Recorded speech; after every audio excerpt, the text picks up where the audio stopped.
Disclaimer. इस channel में जो भी वीडियो हम अपलोड कर रहे हैं उसका पर्पस सिर्फ और सिर्फ लर्निंग पर्पस से है। हम किसी भी तरीके से बाइंग या सेलिंग का यहाँ पे प्रमोशन नहीं करते हैं या हम कोई टिप प्रोवाइड नहीं करते हैं।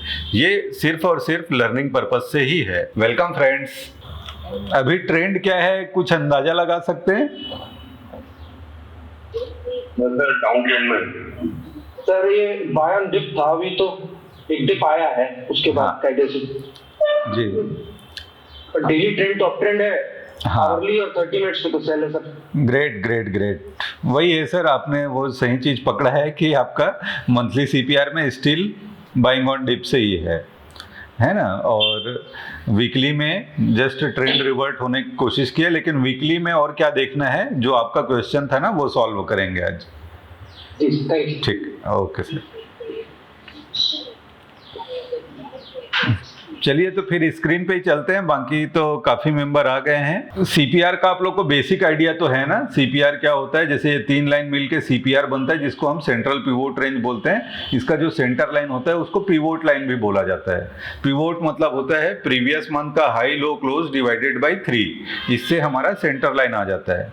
अगर इंट्राडे कर रहे हैं तो प्रीवियस डे का high low close divided by 3 करेंगे तो ये सेंटर लाइन आ जाता है। तो ये सिंपल चीज है, कॉम्प्लिकेटेड है नहीं, ठीक है। इसके ऊपर और नीचे का जो 2 लाइन है उसके लिए फार्मूला है, तो वो फार्मूला आप लोग के पास ऑलरेडी अवेलेबल है, जरूरत नहीं है फार्मूला जानने का। तीनों लाइन मिल के हमको ये बता देता है कि बड़ा मुंह आएगा कि छोटा मुंह आएगा, ठीक है। ये 3 लाइन के बीच में डिस्टेंस ज्यादा है तो कम मुंह आएगा, अगर तीनों के बीच का डिस्टेंस कम है तो बड़ा मुंह आता है ना। तो सीपीआर का बेसिक तो पता ही है ना। और जैसे मैं इंट्राडे का एक बार पहले चार्ट दिखा देता हूं ताकि क्लियर रहे।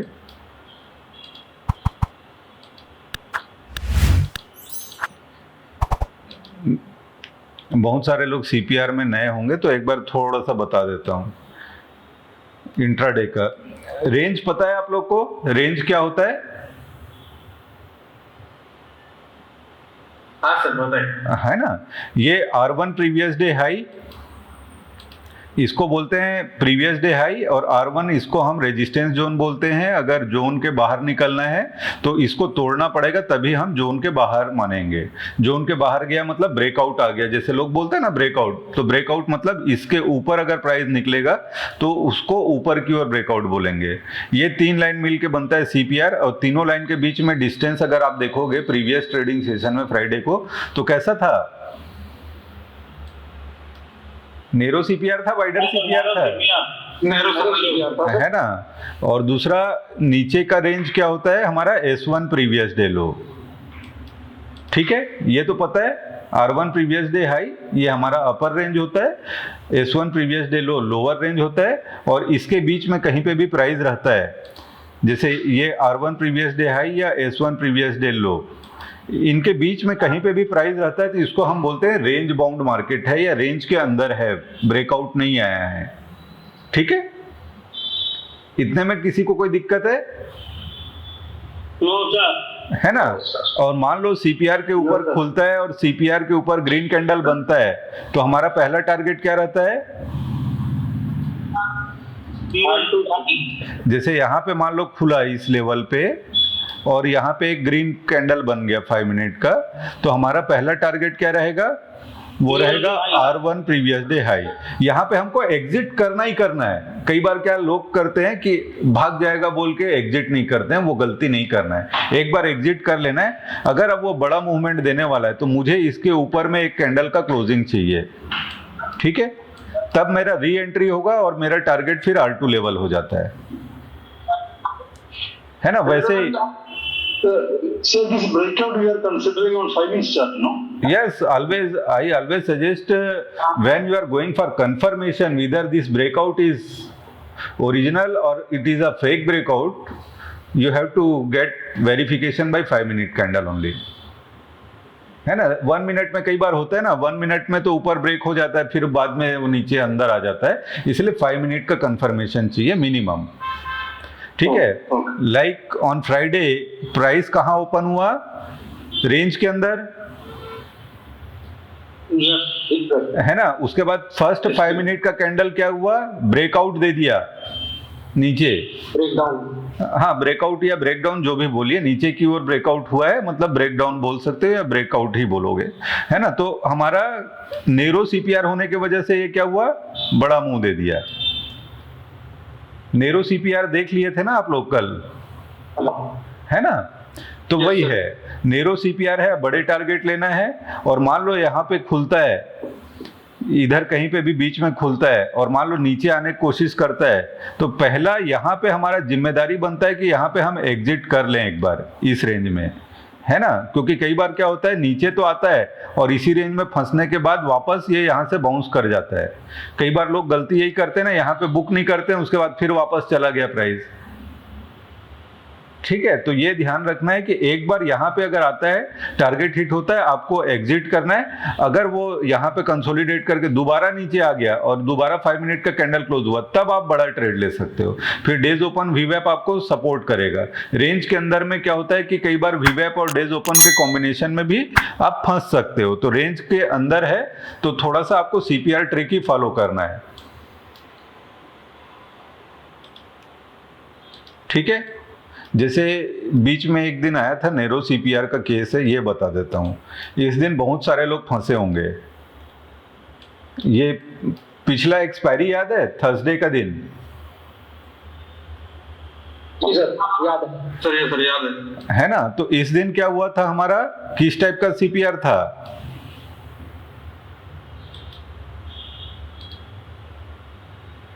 नेरो नहीं यार, नेरो सीपीआर था ना, आप देखिए। डिस्टेंस ज्यादा है सर। नहीं, डिस्टेंस फिर भी कंपैरेटिवली ठीक ही है। अगर आप देखोगे ना तो टॉप टू बॉटम देख लो, ये टॉप से लेके बॉटम तक कितना पॉइंट है? 143 सर दिखा रहे हैं। 143। तो मैं बोलता हूँ ना 150 से कम है तो इसको मीडियम टू नेरो बोल सकते हो। ओके सर, है ना। 150 से 250 के बीच में है, मीडियम है।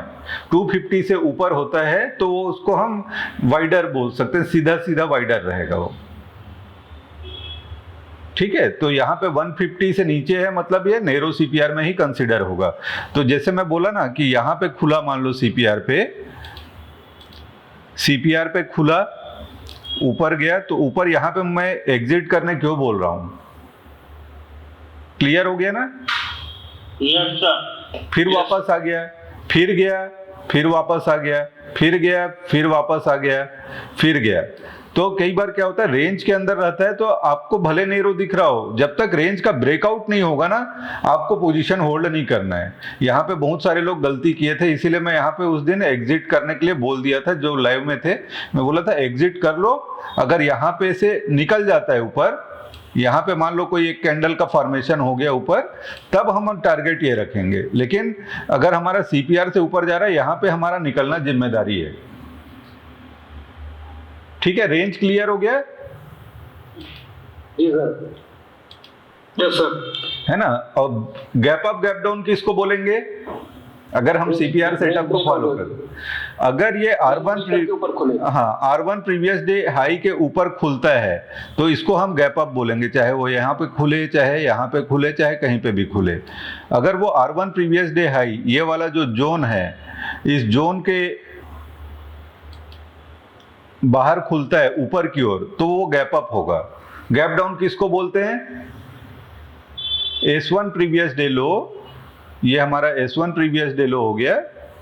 अगर इसके नीचे प्राइस खुलता है, इसके नीचे कहीं पे भी प्राइस खुलता है, तो इसको हम गैप डाउन बोलेंगे।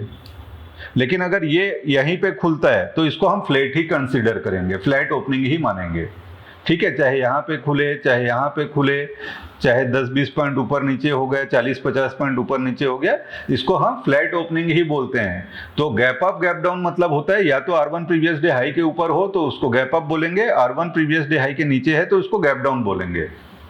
क्लियर हुआ? गैप अप गैप डाउन किसको बोलते हैं? Yes sir. यस सर, है ना। तो बहुत सारे लोग कंफ्यूज रहते हैं, गैप अप ओपनिंग हुआ है, 20 पॉइंट ऊपर हुआ है, उसको बोलते हैं gap up opening, but it is flat opening, ठीक है। तो हमको गैप अप गैप डाउन देखना है, तो रेंज के बाहर खुल गया तो उसको गैप अप बोलेंगे, क्योंकि रेंज के बाहर खुला, जैसे यहाँ पे खुला, तो कई बार होता है ना नीचे आता है प्राइस, तो आप देखे होंगे डेज ओपन और वीवैप क्या बोलेगा? नीचे की ओर मूव आएगा,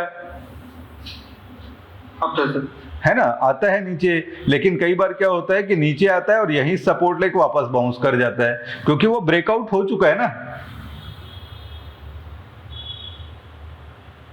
क्लियर हो रहा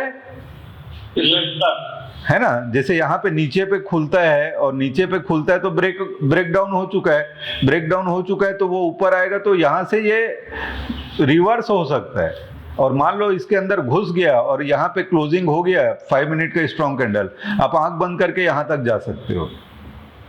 लेकिन ज्यादातर टाइम क्या होता है, जब ब्रेकआउट या ब्रेकडाउन हुआ रहता है तो ये नीचे अगर हुआ है ब्रेकडाउन तो वो S1 प्रीवियस डे लो जाके पलट जाता है। तो कई लोग ये सोचते हैं ना, डेज ओपन वीवैप तो बोल रहा था ऊपर जाएगा, तो डेज ओपन वीवैप को फॉलो करना है, लेकिन कहाँ पे आपको ये ध्यान रखना है कि रेंज के अंदर है कि रेंज के बाहर आ गया है। अगर बाहर आ गया है तो डेज ओपन वीवैप बड़ा टारगेट दे देगा, रेंज के अंदर है तब थोड़ा सा दिक्कत होगा, है ना। जैसे अगर आपको रेंज के अंदर रेंज के बाहर में, जैसे इस दिन रेंज के बाहर आ गया तो डेज ओपन वीवैप मेरा क्या बोलेगा इस दिन,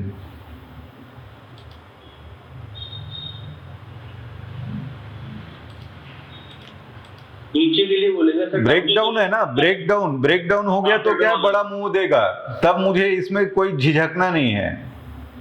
क्लियर हो गया। और कब फंसता है, ये कहां ओपनिंग हुआ था,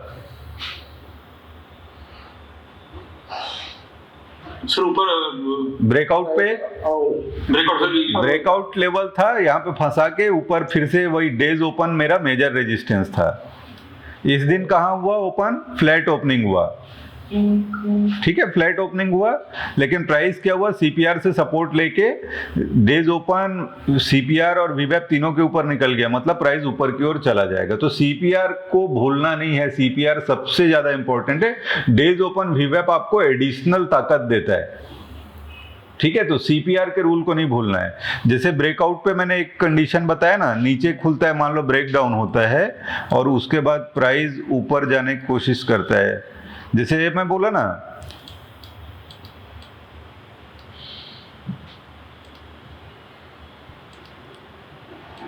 इस दिन ओपनिंग कैसा हुआ था, ब्रेकआउट पे था कि नहीं, ब्रेकआउट पे। तो यहां पे खुला, ग्रीन कैंडल बना, ग्रीन कैंडल बन के कहां से रिजेक्ट हो गया, S1 प्रीवियस डे लो, क्योंकि ये ब्रेकआउट हो चुका है। लेकिन यहाँ पे अगर आप डेज ओपन वीवैप कॉम्बिनेशन बोलोगे तो क्या बोल रहा था, नीचे जाएगा। क्लियर हो रहा है डेज ओपन और वीवैप को कैसे यूज करना है वाइजली। लेकिन अगर मान लो यहीं पे ये कैंडल जो है, मान लो ये कैंडल जो लाल बना है शूटिंग स्टार, उसके जगह यहाँ पे स्ट्रॉन्ग ग्रीन कैंडल बन जाता, ये ग्रीन कैंडल होता, तब डेज ओपन और वीवैप बोलता कि आंख बंद करके जान दो, कोई रोकेगा नहीं। समझ गए कहां पे फेलियर होता है, यस सर। ठीक है। अगर मान लो यहाँ पे ग्रीन कैंडल बनता तो इसको कोई रोकता नहीं, फिर वो वन वे भागता। अगर आपको मेरे साथ लाइव मार्केट में ट्रेड सीखना है तो आप चाहो तो हमारा मेंटरशिप प्रोग्राम ज्वाइन कर सकते हो, जिसमें अगर आप हमारे थ्रू अकाउंट ओपन करते हो तो उसके जो लिंक है नीचे डिस्क्रिप्शन में दिए हुए हैं। अगर आप हमारे थ्रू अकाउंट ओपन करते हो तो मेंटरशिप प्रोग्राम में आपको फ्लैट 10,000 का डिस्काउंट मिल जाएगा। और अगर आप मेंटरशिप ज्वाइन नहीं करते हो, डायरेक्ट आपको लर्निंग मॉड्यूल चाहिए, तो आपको फ्री में लर्निंग मॉड्यूल मिल जाएगा अगर आप हमारे थ्रू अकाउंट ओपन करते हो। होप आज का जो क्लास था वो फ्रूटफुल रहा होगा। See you in the next class. Thank you friends. अगर आपको ये कंटेंट अच्छा लगा तो वीडियो को लाइक जरूर कीजिए, और अगर चैनल पे नए हैं तो चैनल को सब्सक्राइब कीजिए।